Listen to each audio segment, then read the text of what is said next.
大家好，我是 Martin, and this is Western Culture Explained, brought to you by the Taichung Keda Language Center. Today I'm going to tell you about a famous Englishman.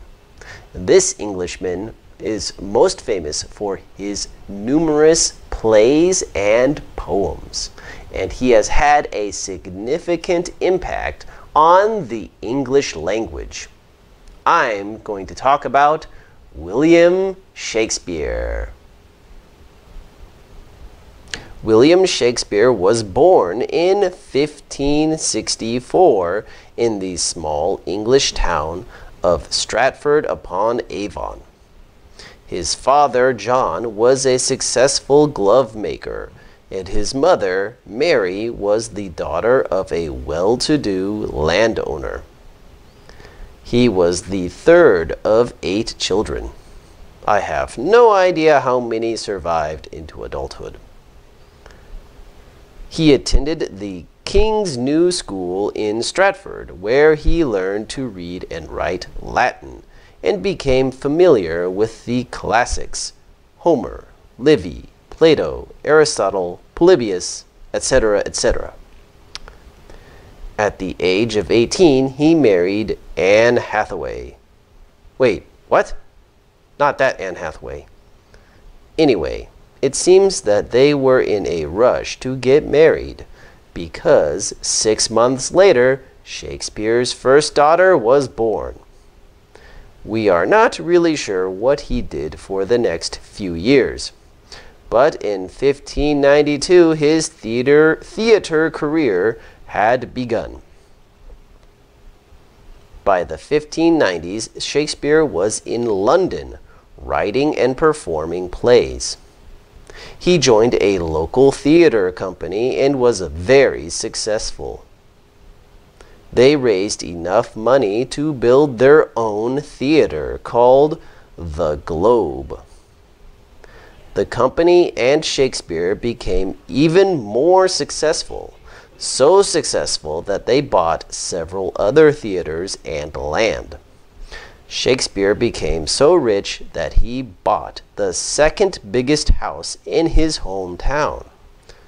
It was during this time that he wrote his greatest hits, Richard III, A Midsummer Night's Dream, Macbeth, and, of course, Romeo and Juliet. It appears that around 1610 he started to slow down. He wrote fewer plays, acted on stage less often, and spent more time in Stratford than he did in London. He eventually died on April 23, 1616, at the age of 52. He is buried in the Holy Trinity Church in Stratford, which you can go see. About 200,000 people visit each year. Now that we know who he was, let's talk about his impact on Western culture. He became incredibly famous in his own time, and that fame continued after his death, thanks to the continued performance of his many plays.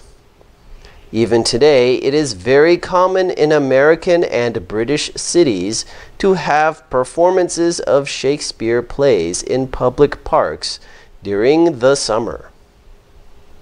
High school students are required to read at least one of his plays, and some even perform them in the school theater. I have seen several of his plays myself, and there have been at least 97 movies based on his plays. His plays are so well known that many of the lines from them have become common phrases and idioms in English. Thanks to Shakespeare, we now have phrases like wild goose chase, green-eyed monster, it's all Greek to me, and words like puppy dog, eyeball, and dauntless. Shakespeare's influence on the English language is everywhere. You have probably used some of his words and phrases already. Have you ever used the word so-so? Congratulations!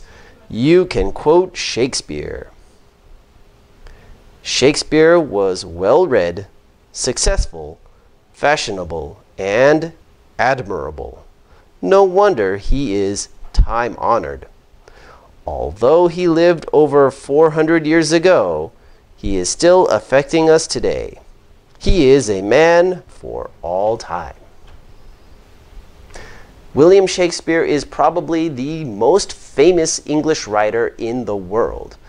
Even people outside of England and Europe know about him. People even in China have heard of him. People in Japan have read his stories. His stories and plays have been translated into so many different languages. It's not any wonder then that his plays and his memory continue to live on. And they will probably live on for another 400 years. Thank you for watching. I will see you next time. Bye-bye.